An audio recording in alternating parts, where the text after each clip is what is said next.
Welcome everyone to our webinar. My name is Ophir Zardok and I'm the Sports Solution and Strategy Director at LiveU. Looking at the list participants, I think I can say good morning for those of you who joined us from Europe, Africa and Middle East. Good afternoon for those of you from India. And good evening for our Asian participants. Such a cool thing to have international crowd. Thanks for joining us. We are here to talk about the new normal in live sports production and how it's changed over the past year.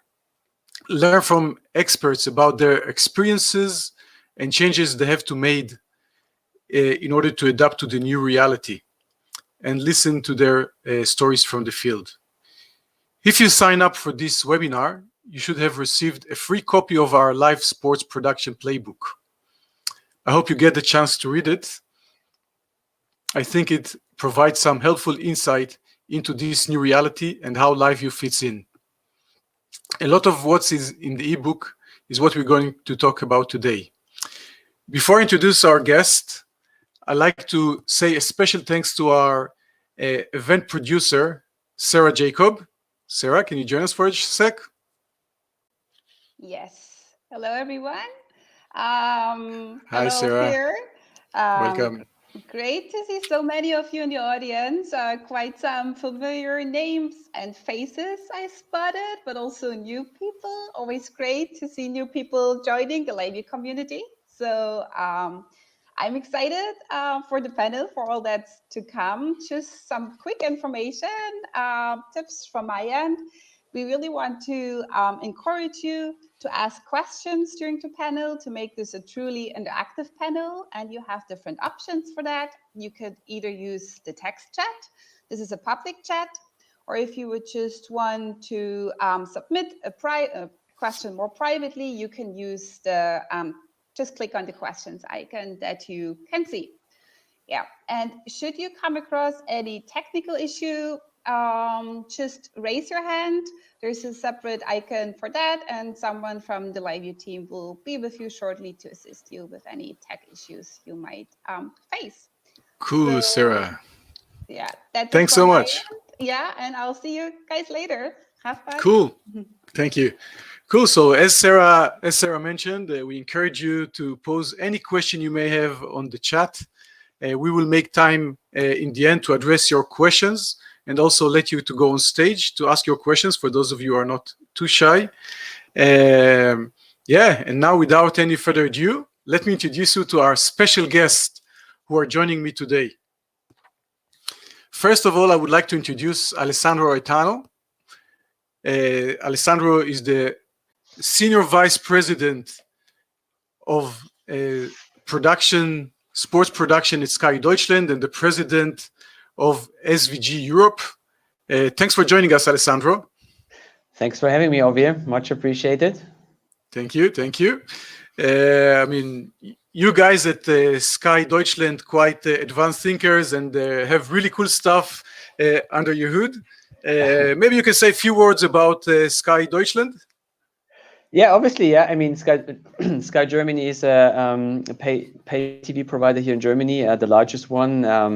I mean, my team is, let's say, myself, we are responsible for, let's say, the sports operation here at Sky Germany. That means we cover, let's say, everything coming from outside production into inside production, graphics, media technical operations, data graphics, and archiving, let's say, Sky Sport News operations. So it's a quite, let's say, end-to-end proposition what we are doing here. And as you said, we are not, let's say, shy to try new things. We are always on the forefront to come and push boundaries. And this since years, I'm with Sky since 11 years now, and it is, I mean, it was always challenging, and it's always challenging in this industry, and it's always fun to try new things. And okay, what we talk about now, we will come now to the next stage of incremental services with new technology, and it's, yeah, glad for the invite, and looking forward to the conversation.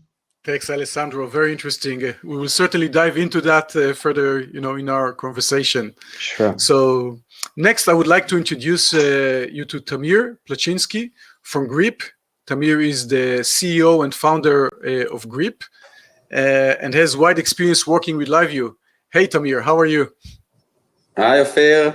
I'm great. Happy to be here. Thank you. Thanks for joining us. Maybe you can tell us a little bit about Griiip and what you guys are doing.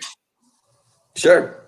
So Griiip is a technology company working on transforming the motorsport industry by collecting, analyzing, and visualizing data in real time. And we are working, as you said, very close with LiveU on a complete video data solution, which is really making a lot of impact in the industry. Cool. Very interesting and very helpful. We are very happy to have you on board with LiveU, and we will go a little bit deeper about what you guys are doing later on. Now, last but certainly not least, I'd like to welcome Farr, who is experienced LiveU user, I think, that at this stage and has already been involved in several cool production. Kit, welcome. Hi. From sunny South Africa, although it's deceptive, I am wearing a scarf. I'm sitting in a warehouse, a studio warehouse. We're on a shoot, so it's a bit chilly. There we go. Hi, cool. everybody. Hi. Good to have you here. And maybe you can say a few words about live production tech, what you guys have been doing. So we're a very small company, 2 people at the moment. But we flex as we need to, and we basically specialize and have always specialized in working with solutions that are ahead of the curve. So when we were first introduced to using LiveU in Hong Kong in 2017, that's been our kind of baptism of fire. And then I worked very closely with the LiveU team in 2018, worked with Maxime, worked with your team from Africa as well, so with Raphael. It's been a great experience from start to finish, and I think what you guys get right 100% is service with technology and understanding that disruption can be placed anywhere. Because coming from the pedigree of where you've had news experience, the action sports and what people like Griiip are doing and Sky, Deutschland, I mean, those kind of things are exactly where the innovation lies. Disruption gets thrown around as a key word a lot, but ultimately you have to do that to survive, especially in the African market. Unless you're happy to sit with a little black magic box and stream, you're not actually going to be able to compete in the market. You need to be able to doing something ahead of the curve. So that's my snapshot of where we're sitting.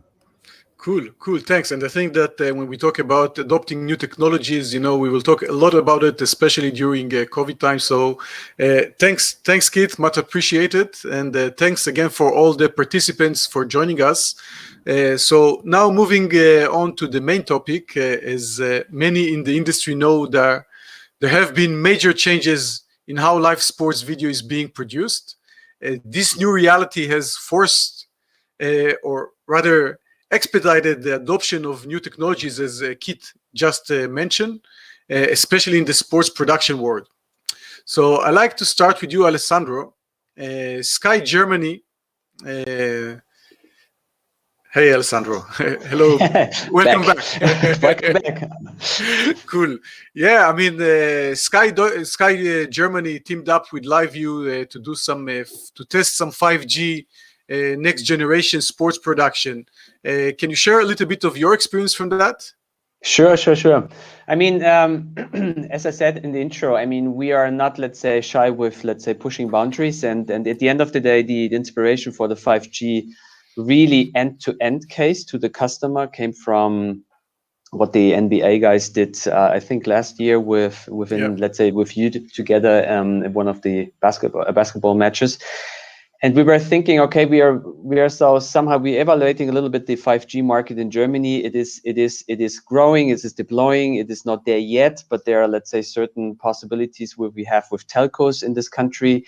And there came along, let's say, 2 cases where 2 telcos, let's say, approaching us with the idea to deploy, or let's say to introduce something which is really the new way of working, how we can create sports production beside of our bread and butter business, which I don't want to touch at the end of the day, which is let's say paying the salaries, but the incremental services. What is at the end of the day? What can we do different from a different perspective? And what we did was a very, very stressful and a very good test case in a handball match where we did parallel to our linear production a 12 camera smartphone 5G operation. I mean, it's 12 smartphones, not 6. And I was very conservative at the end of the day.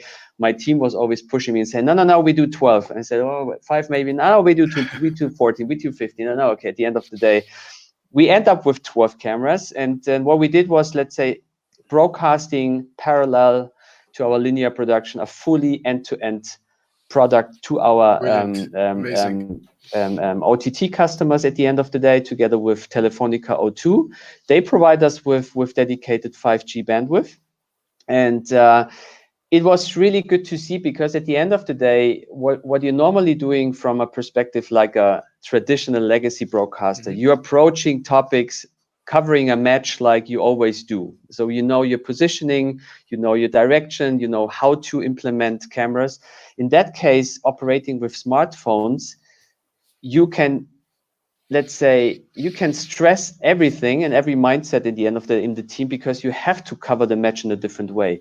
You wanna stress, let's say, also going closer to the action, giving, let's say, the viewers a little bit more impression how it looks like if you coming nearer to the actions. And this is something where you, with all the limitations smartphones do have at the moment, yet you are telling a new story. And with this in mind, we did this end-to-end case with, let's say, massive support from you guys. Thank you again. I mean, it was really, I think, also a stress test how we can, let's say, if we connecting different LiveU units together and trying with our, let's say, always expectation to become a 99% at the end of the reliable partner for our customers. It was really good to see. And this was let's say, operation number 1. And with the German Bundesliga, we did another testing also with your units with the network slicing, which was a different approach, because this was something together with Vodafone, where they're saying, okay, listen, within the stadium, you get in a certain area a dedicated 5G network. If you get out of this area, you will, let's say, definitely decrease to 4G. That's your case. But if you're walking within this area, you have a dedicated network slice.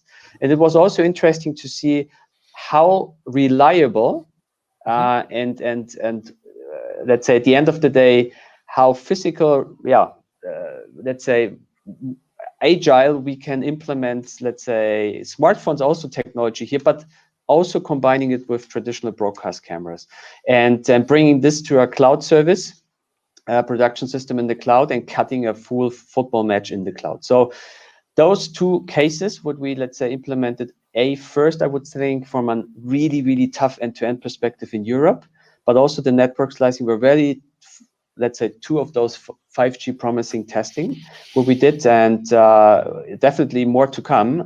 But this was really good to see that how reliable we actually are in this stage. I mean, we are talking about the beginning, but it was good to see that we are so far, and at the end of the day, so good to implement. Fully agree with you. I think that 5G is definitely a hot topic, and it's not just a buzzword these days, and it becomes reality. We definitely have, I think, a section about 5G when we're going to talk about, but maybe we want to see a short video of what you guys have been done. So maybe we can play this video. Maybe this time it will work. Let's see.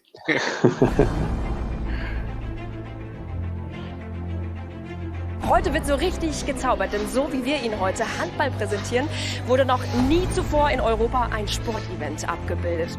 Sendebeginn in 3, 2, 1 und Cutter. Schön, dass Sie mit dabei sind zum 5G-Gipfel. I think that there are some issues with the videos, presenting videos on the Shinling.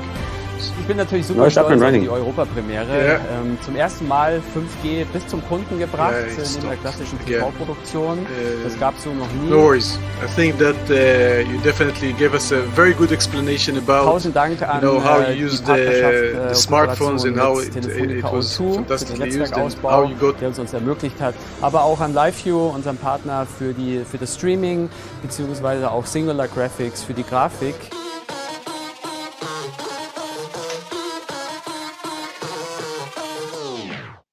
Richtig gutes Zeug.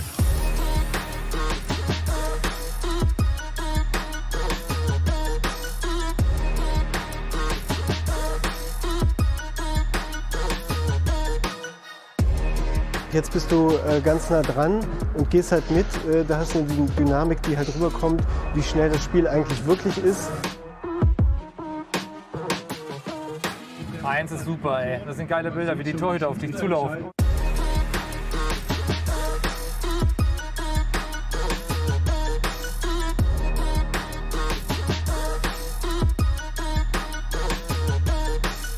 Das gab es noch nie und 5G more to come.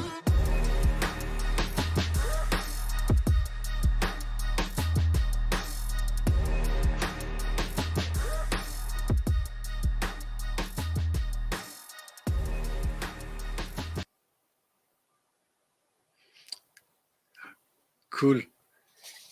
Yeah. Nice, very nice one, very nice one. Yeah, I somehow have some slight technical issues from my end, so I couldn't watch the entire video. Sorry about that. Thanks, Alessandro. I think that we're definitely gonna touch the 5G deeply later on, and yeah. So the next topic I like to talk about, maybe we can bring on Keith to the stage. It's about remote production. Many of the sports production have shifted forward this kind of workflow toward the remote production. Obviously, this reduced the requirements for on-site personnel, with fewer people needing to travel, saving money, time, and allowing the full production to be done in a centralized location. And obviously, during a COVID period, it makes even more sense where you want to minimize the amount of people on site for health and safety. Keith, you were involved in some very cool remote production use cases with LiveU, especially the last one, which is the Cartier Queen Polo Cup. Maybe we can show a video and you can give us some explanation over the video and tell us a little bit about it. No problem. Here we go.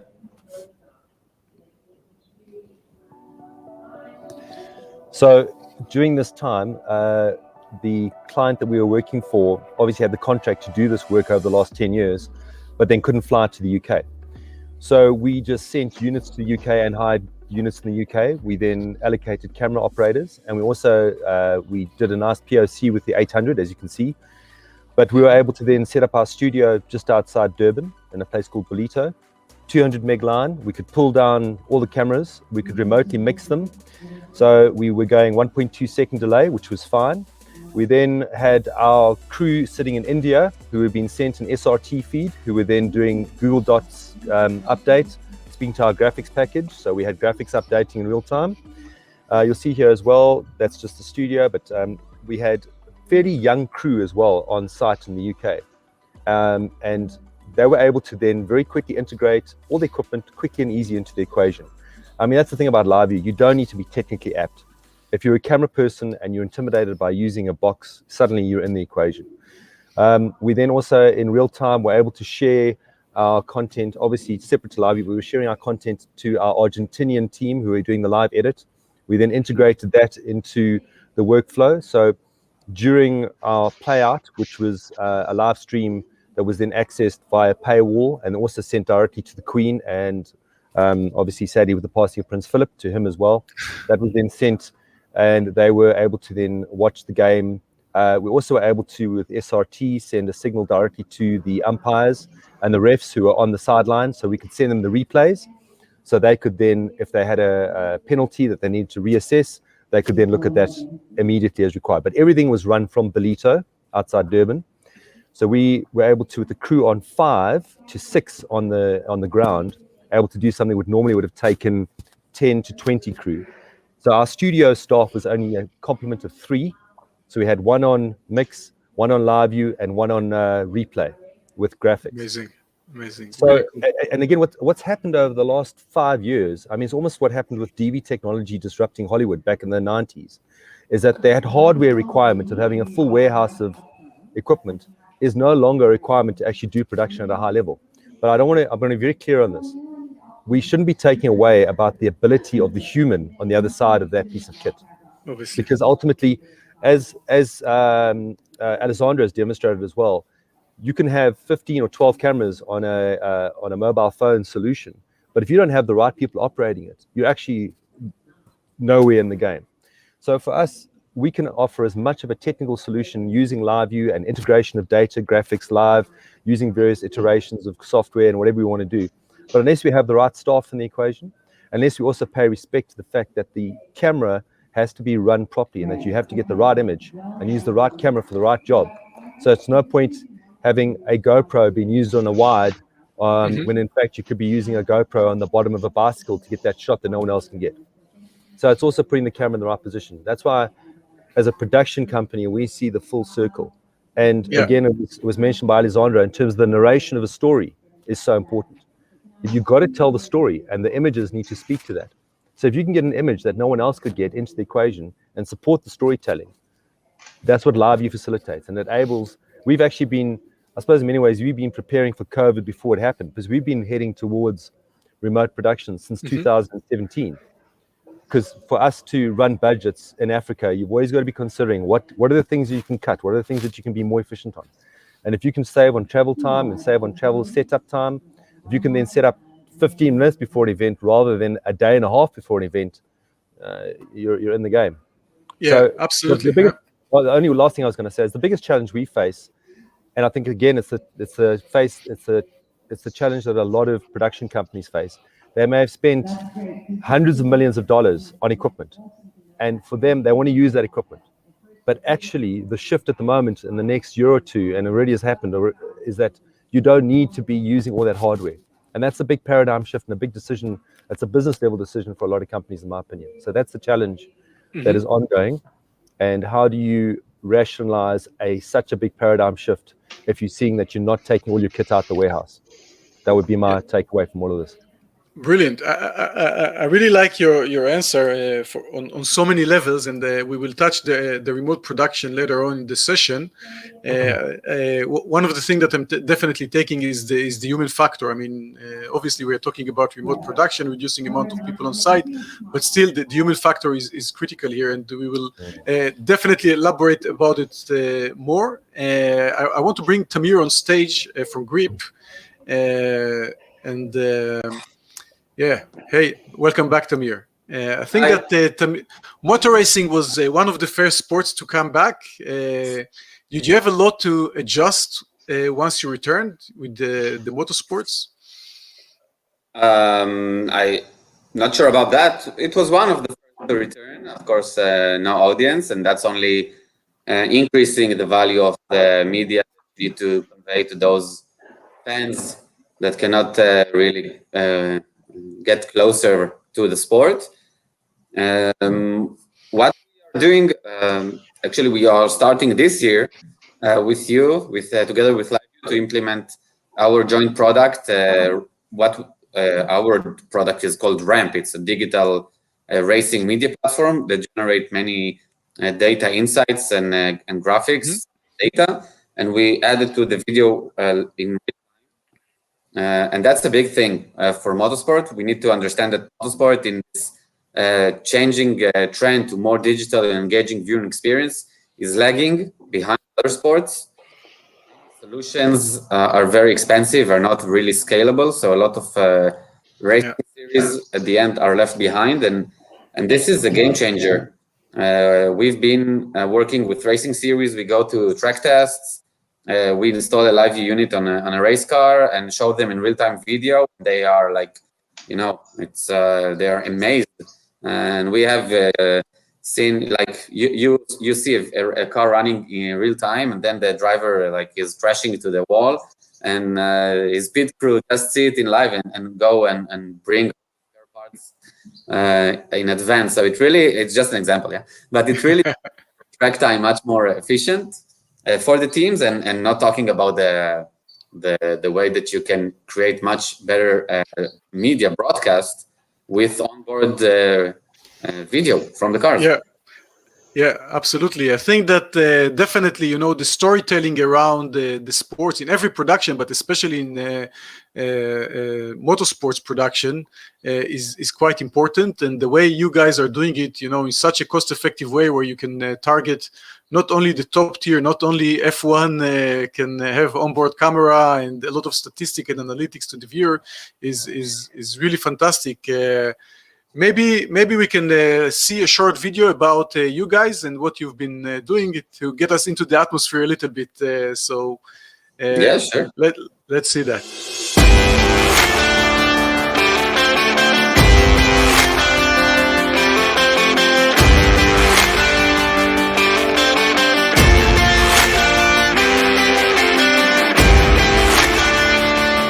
LiveU gave us the perfect solution that we needed. It's a very easy to use, very low cost solution. We can deploy it everywhere in every track that we go to. And we think it's huge value for our viewers and also for the drivers that get to have more fans watching them races.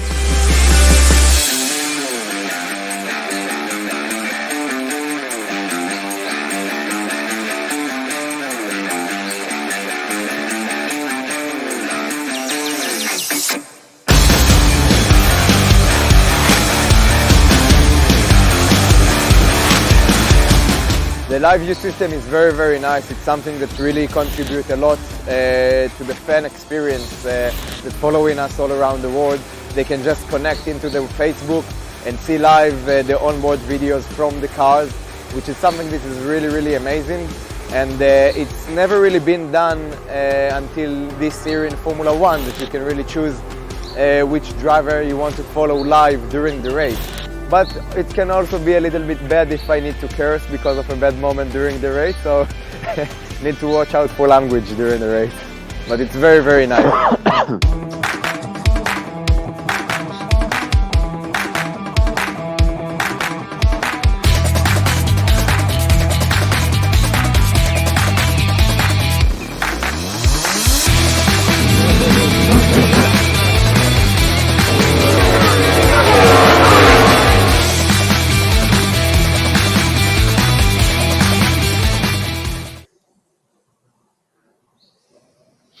Cool. Always nice to see race cars. Yeah, I mean, every time I watch this video, I feel like, okay, Tamir, you have to get me to one of these races. I want to drive one, especially after watching the Drive to Survive on Netflix. So that's brilliant. Thanks, Tamir. That's you're welcome. Cool. So yeah, I mean, now I like to open the forum completely and have some questions to the entire forum.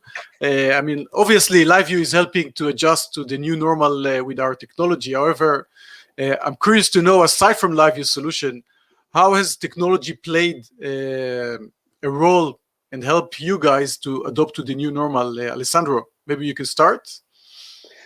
Sure. I mean, as mentioned, I think on the one hand, COVID is a nightmare. On the other hand, I think it was somehow a lucky punch at the end of the day to changing the industry in a certain way. And this is sometimes always, if we are, let's say, in the media in the crisis, then my feeling is always we deploy very, very fast. And this comes along with let's say, how to, let's say, generate content in very uncertain times. And let's say, speaking as a legacy broadcaster, let's say, to change everything and working from home and getting access onto your core systems while you're running, let's say, high premium content on 24/7 channels, it is tough at the end of the day. And this was the good to see how fast at the end of the day, with the help of new technology and the software-based driven workflows and the decentralized technology you can deploy at the end of the day everything from home or somewhere else. So I mean, this was the hard tackled part in our case. What if our broadcasting center will close? So how if, let's say, the health ministry will say you get not access to your systems? So how you want to secure a 24/7 news channel? How you want to secure a sports environment which is up and running 24/7? And this was good to see at the end of the day from a disaster recovery perspective, how fast and how easy and how reliable the new technology workflows are. And what else at the end of the day, which the new layer of incremental services into your existing broadcast, how you can use technology, new workflows exactly to achieve that. Not only, let's say, saying, okay, you are serving your traditional customer base, but also, let's say, gaining new target groups and everything else. And it was also fantastic to see within this environment, restarting of the football leagues, how massive innovative we came back with new technology. If you have cloud services for fan engagement, if we have audio service on top of it, if we introducing UHD, HDR. I mean, you're coming from high tier part into low areas, but everything is very important at the end of the day. And it is so good to see now that you can mix it up. And this is the new level of, not only from complexity point of view, the new chances and opportunities you have now with new technologies, exactly to use those kind of new workflows to increment and increase your portfolio of productions and storytellings within your existing ecosystem. And it's this was very good to see at the end of the day. And that's now the new normal. I mean, our panel here now, I mean, let's say 2 years ago, we would come to a certain place somewhere and sit together. Now we do this virtual, and that this is, I mean, at the end of the day, exactly where we're going. Yeah, I definitely think that that's the new normal, and most likely it will stay here. It won't leave us. Nope. Definitely. Yeah, Keith, any cool stuff from your end that you tried over the pandemic period? Well, I think the key word out of one of these is not just sort of being flexible, but certainly data integration. So, you know, if you look at a game like baseball, or you look at any of the American kind of highly sought after games, they're very good at integrating data into what's going on, both live, both in terms of the narration of the game. And I think specifically in Europe, and most certainly in South Africa, we can learn more about how important data is in terms of supporting the narration of a specific sport. We've maybe touched on it in ways like in cricket, because there's quite a strong talk to the data. The graphical integration of that, I think what is happening at the moment in IPL and all those kind of versions of sports, there's certainly a ramping up of that use of the data, and graphically, the way it's presented. I think there's some innovative stuff happening in swimming as well, which was probably never on the horizon at all. So across the board, there is someone sitting in a basement who's coming up with a new way of using technology and integrating into sport. Be it the effect of AI, be it the effect of how data can be driven by AI, and how then a camera can track in a certain way, and how you can get that live signal from an event being hosted in Brazil in real time, meshed with something from Tokyo, meshed with something from Johannesburg, and how does that speak to some sort of presentation? So I think the whole rule book has been thrown out, and maybe it's the same conversation was happening back in the 90s when digital started to throw out analog. So you can't, there aren't any more rules that don't need to be broken, in my opinion. And I think you combine that with young people coming into the environment. There are 19 and 20-year-olds who are maybe doing sports such as parkour, are going, how do we make that sport become consumable? And breakdance is going to be in the 2024 Olympics. How do we film that to appeal to a young audience and integrate TikTok into the equation? I mean, there's the 3 words I don't even understand, but there you go. So, that's definitely a huge challenge these days, how to make the younger audience more engaged with the content. I think that's a topic for itself, right? I mean, it's unbelievable. For sure. But overall, I just want to get back to the point of data. We found that to be the turnkey, and with LiveU being able to incorporate IP pipe and the way that you can then also look at focusing on acquisition as well as distribution. For us, obviously, during the 2017 to 18 and 19 period was all about acquiring signal. But what we've also seen now is the gap is where and how we can distribute using Matrix.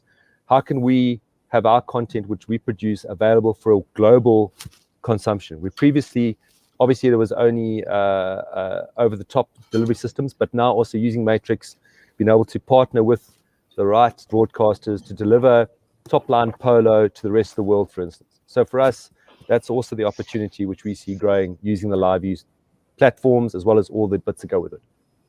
Cool. Thanks, Kit. I just want to, excuse me, say hello to the people in the chat that asking questions. We definitely see your questions, and we're gonna leave them maybe to the last part of the webinar. So, excuse me. Adnan, we'll come back to you later. I'm sorry. Tamir, I want to get back to you. So you're back. Yeah. You are currently working on several projects. Can you tell us a little bit about what has changed for you within this period? Or tell us a little bit about the latest project in Spain? Yeah, so what we are now, as I mentioned, we are developing a system that integrates data into the activity of motorsport. So it's like just now what Keith has mentioned about data being a very center place to enhance everything that is surrounding the sport.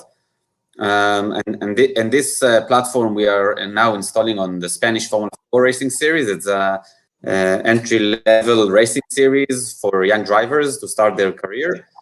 Together with LiveU, we are equipping the cars. We are putting our own data transmission unit and a LiveU 300 unit on the race cars themselves, and broadcast onboard video and augment it with data layers that we collect, analyze, and visualize. Was seen in the last part of the video that you saw earlier. And that's a real game changer in the industry, being able to offer such a solution in a very cost-effective way and a simple way. That's really breaking down the barriers for the entire market to achieving such a technological solution. And referring to what you said about how technology is changing what we are doing, so that's a true game changer in the way that viewers are consuming motorsport, which is not a simple sport compared to I don't know, football or basketball, which is kind of simple. Motorsport is more complex to explain, and using our data platform and videos, we are really pushing that to a new level. Not mentioning the possibility for remote production that is enabling all those series to use that.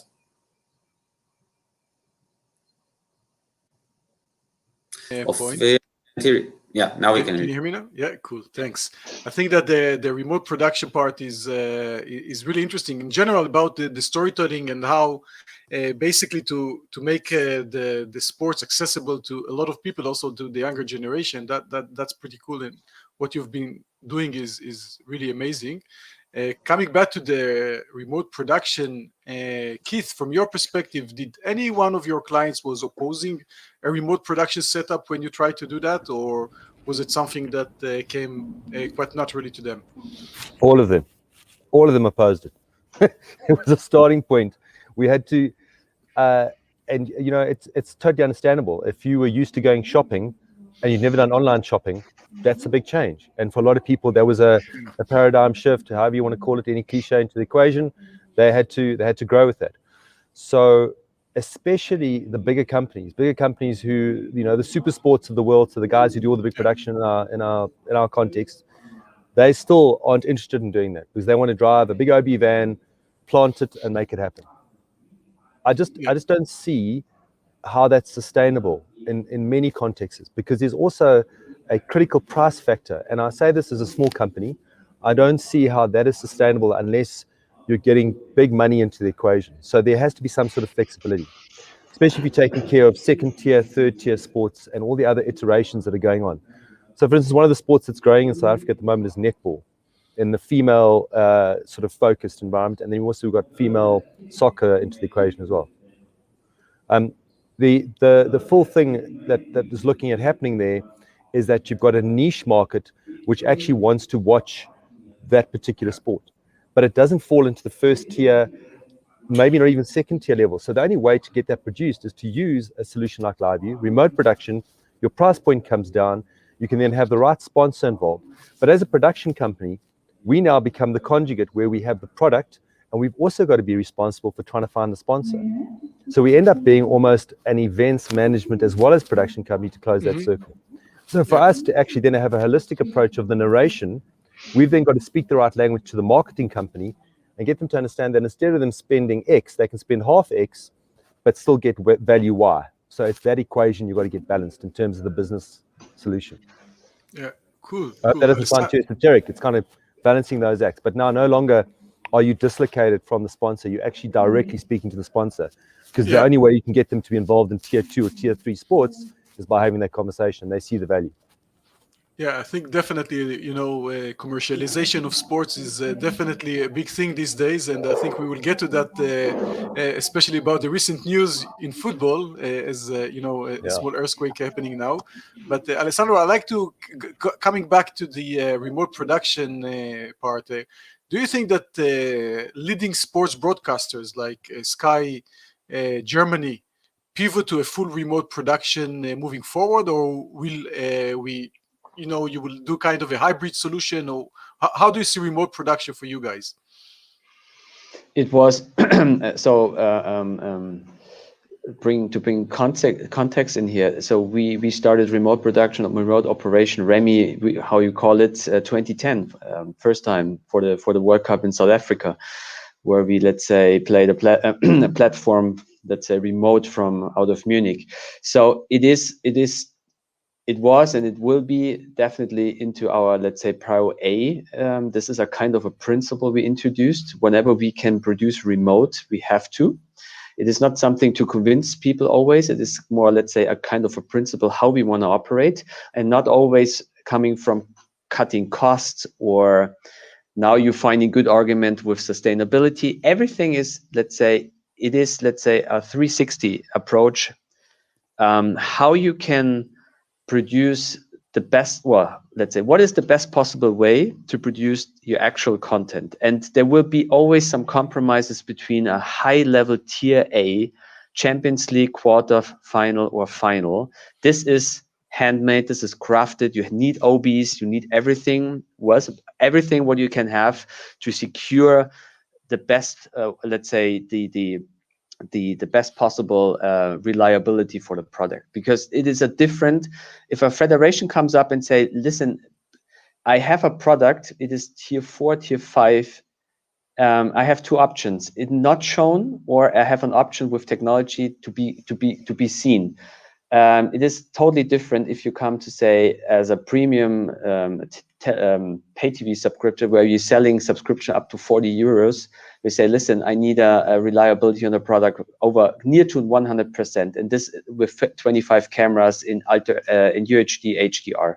It's a different, but this is where, but let's say our principles is really whatever we can reproduce. We're producing over 400 events remote.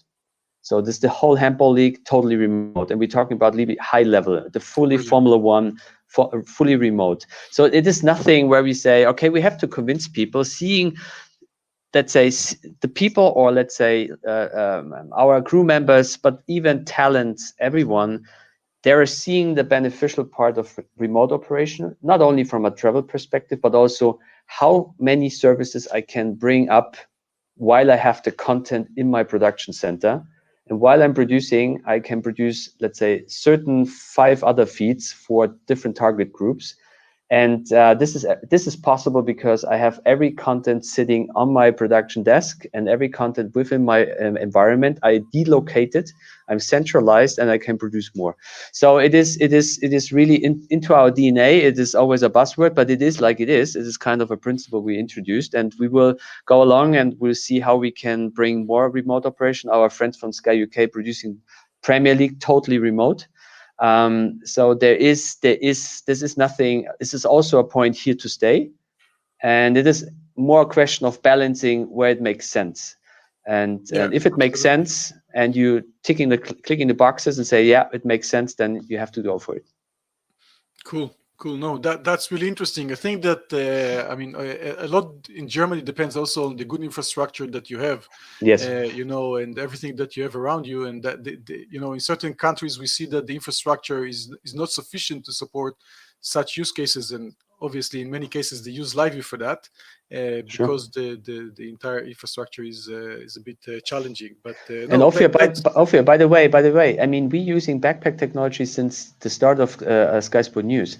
So I think always you have to see at the use case. Even if you have a perfect infrastructure, and we have a perfect from a bandwidth perspective in Germany, even though you're saying, okay, listen, it doesn't make sense to, let's say, book satellite like hell if you have cellular technology backpacks where you, let's say, sending around people and generating content. It's always depending on the use cases. And the good thing is now the portfolio, how to use it for certain productions is there.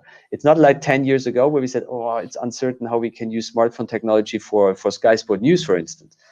It is there, and producers and editorial guys and reporters going out there with smartphones and generating content. It is a very organic way of working now, instead of hammering and saying you have to use it.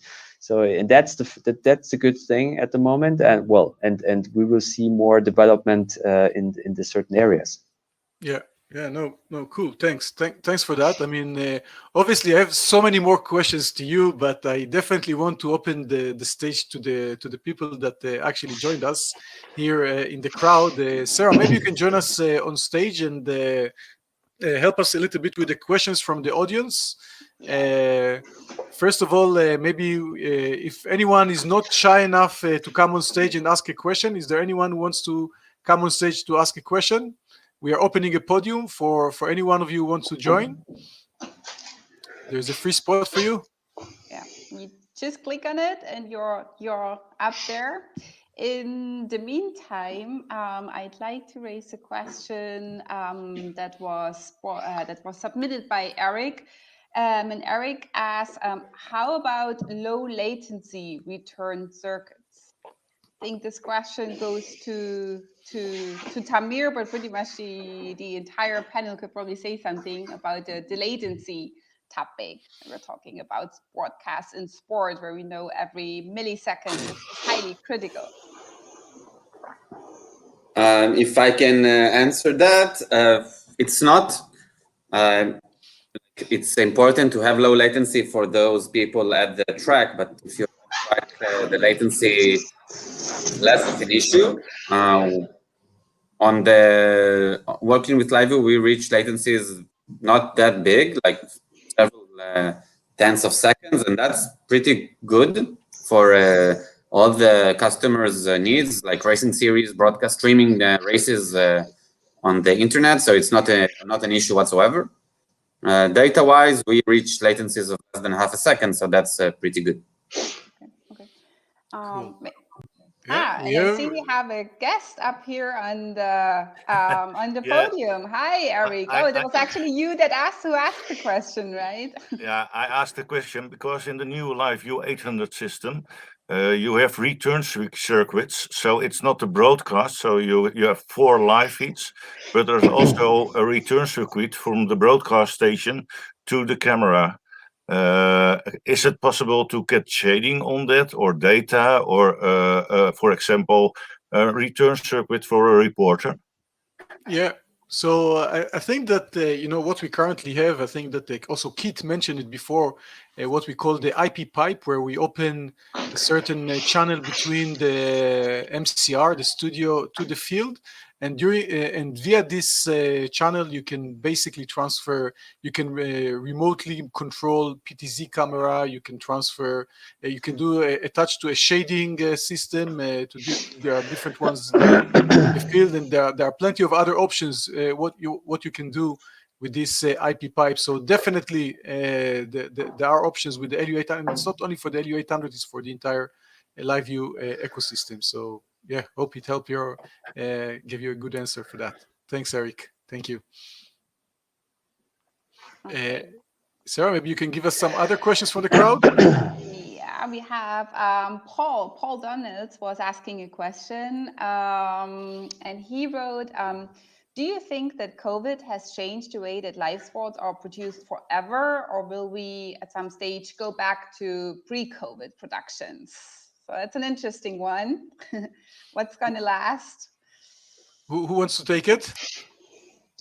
I want to take it because it's hard to predict at the end of the day, because I think it will what you saw is now how much opportunities you have on top of it next to, let's say, your traditional broadcast, and I think this will stay. So you will challenge more and more editorial people by saying the 90 minutes match or the cricket or whatever is not enough. what else on top can we achieve, and how many revenue streams can open up. And with these questions, you, let's say, will immediately have to think about the ways how to produce that. And with this sentence in the room, I think new technology will considered, either from production people or from producers or whoever comes into the table. So that means at the end, I see a more or less a kind of a hybrid way. Let's say we keep as we go. Let's say we keep the high level as already done pre-COVID.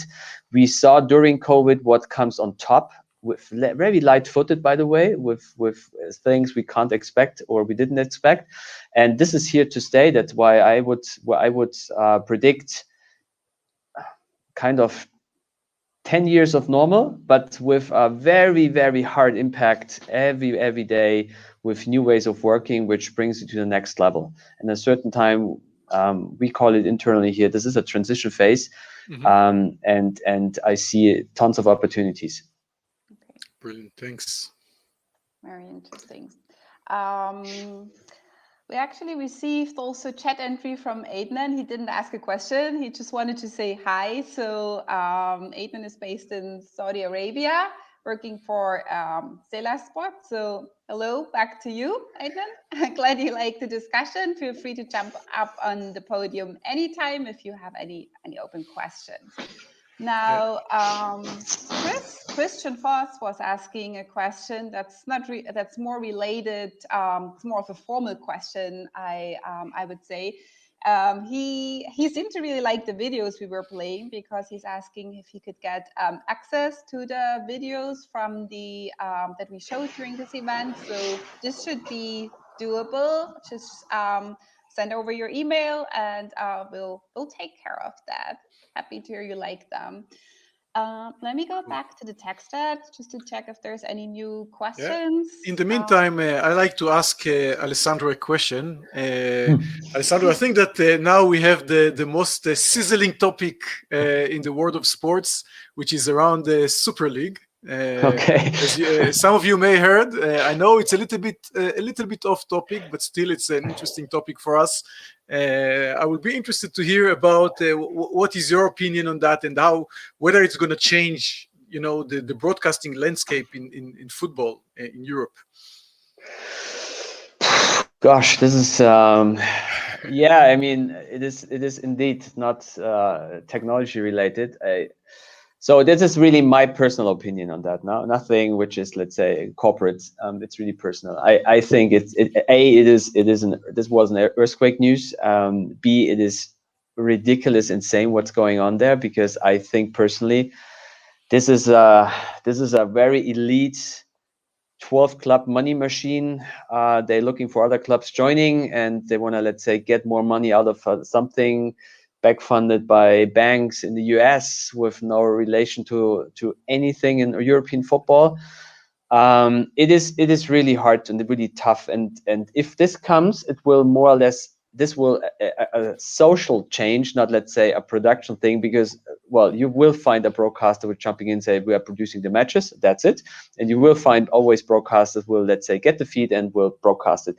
But it is more, let's say, a democratic kind of thing, discussion.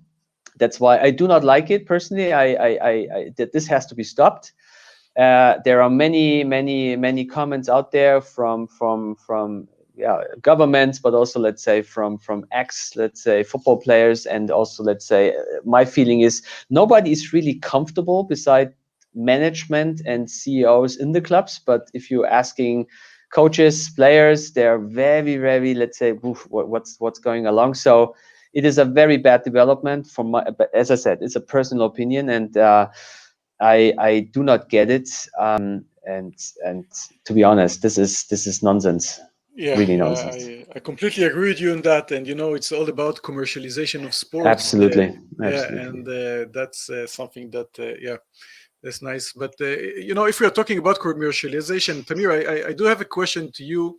And it's about the connection between sponsors and engaging the fans.